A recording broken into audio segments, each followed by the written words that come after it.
Hello दोस्तों, कैसे हैं आप लोग। उम्मीद है कि सब लोग अच्छे होंगे और मस्त होंगे, स्वस्थ होंगे। आज हम बताने वाले हैं एक लव स्टोरी कहानी जो कि काफी इंटरेस्टिंग होने वाला है। तो यह कहानी सुन के शायद आपको आंखों से आंसू टपकने लगेंगे। प्लीज आप लोग इस वीडियो को पूरा सुनिए बिना किसी देरी के। चलिए स्टोरी को स्टार्ट करते हैं। उस रात बहुत ही अंधेरा था। जैसे ही सितारों ने अपनी रोशनी छोड़ी, मेरे दिल भी कहीं और खो गया था। मैंने उससे मिला था कुछ साल पहले, जब हम दोनों कमरे की एक कोने में खड़े थे। नजरों में वो चमक, दिल में वो बेहद खास बातें। हमारी शुरुआत एक आम सा मुलाकात से हुई थी, लेकिन उसकी मुस्कान ने मेरी दिल को छू लिया। वो एक ऐसी लड़की थी जिसकी बातों में एक अलग सी बात थी, एक अलग सी दुनिया थी। मैं बस उसके साथ बिताए गए समय का हर पल याद करता था, जैसे कि वो कुछ खास हो रहा हो। हमारे प्यार में कुछ खास था, एक अनजान सी बात जो हमारे बीच बनी हुई थी, जैसे कि हम एक दूसरे को पहले से ही जानते थे। मेरी जिंदगी उसके साथ होने का एहसास की कुछ खास था, जैसे कि वो मेरी सांसों में हो, मेरी धड़कनों का एक हिस्सा बन गई हो। लेकिन समय ने हमारी कहानी को एक नया मोड़ दिया। वो दिन याद है जब हम दोनों एक रेस्टोरेंट में मिले थे और उसकी आंखों में कुछ अलग था। मैंने उससे पूछा, तुम ठीक तो हो ना? और उसने मुस्कुराते हुए कहा, हाँ मैं ठीक हूँ। लेकिन मेरे दिल ने मुझे धोखा नहीं दिया। वो कुछ बातें छुपा रहा था जो उसके चेहरे पे नहीं आ रही थी। वो मेरे साथ होने के बावजूद कुछ खोई हुई थी, जैसे कि एक अतिथि राज हो, जैसे वो मेरे साथ बांधे हुई थी।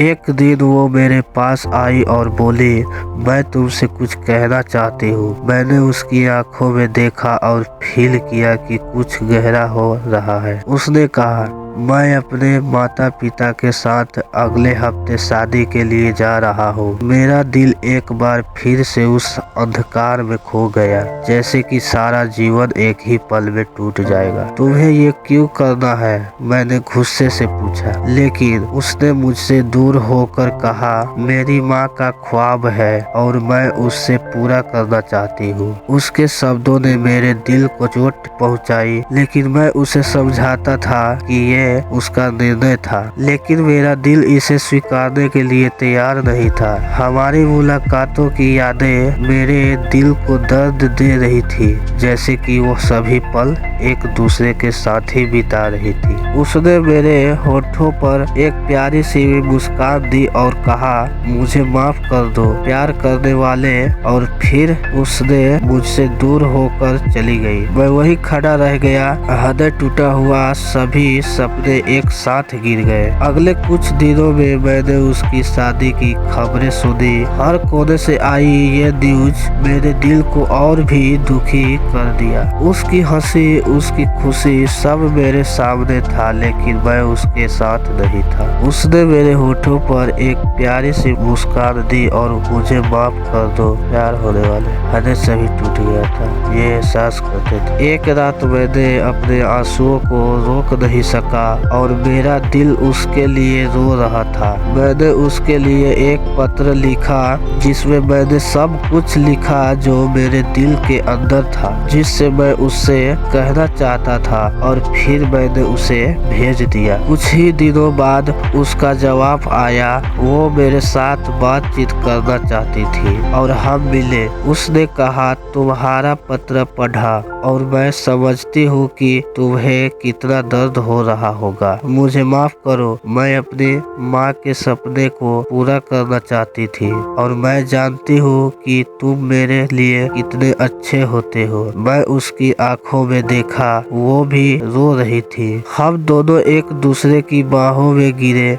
मैंने उससे कहा, तुम्हें किसी भी खुशी में मेरी जरूरत है तो मैं यही हूँ। उसने मुझे देखा और हंसते हुए कहा, तुम मेरे लिए हमेशा स्पेशल रहोगे। लेकिन हमारी कहानी अब अधूरी रह गई है। हम दोनों जानते थे कि अब हमारा मिलना मुश्किल हो गया है, लेकिन हम एक दूसरे के साथ रहने का ये एहसास करते थे। वो चली गई, लेकिन हमारे बीच का प्यार अदृश्य नहीं हुआ। हमने एक दूसरे के साथ बिताए गए सभी पलों को याद किया और एक दूसरे के लिए दुआएं की। मेरे दिल का दर्द हमेशा रहेगा, लेकिन उसका था कि मैं उसकी खुशियों के लिए जी सकता था। वो मेरी जिंदगी का हिस्सा थी और मैंने उसके लिए खुश रहने का निर्णय किया था। दिन बीतते गए और मैंने अपने दिल को धीरे धीरे समझाया कि जीवन चलता रहता है और हमें अपने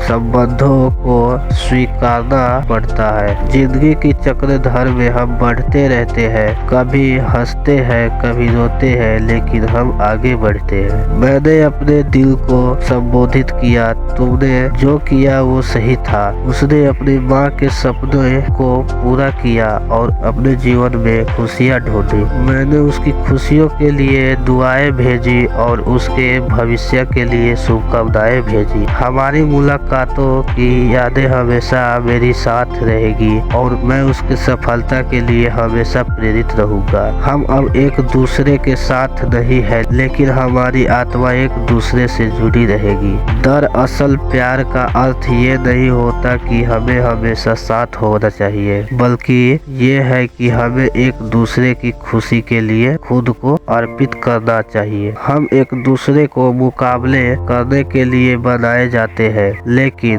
कभी कभी जिंदगी हमें अतिथि रास्तों पर ले जाती है। इस अनदेखी में भी मैंने अपने प्यार को खोने का खुद अपने जीवन में एक महत्वपूर्ण पाठ समझा। हर कदम पर मैंने उसके याद किया और उसकी खुशियों के लिए दुआएं मांगी। दोस्तों, ये स्टोरी आप लोगों को कैसा लगा कमेंट करके जरूर बताएं। तो चलिए मिलते हैं फिर से ऐसे ही कोई अगला स्टोरी में, और अगला स्टोरी इससे भी काफी धांसू होगा। अगला स्टोरी सुनने के लिए इस चैनल को सब्सक्राइब करें, लाइक करें, और मिलते हैं फिर से अगले स्टोरी में। तब तक के लिए बाय बाय।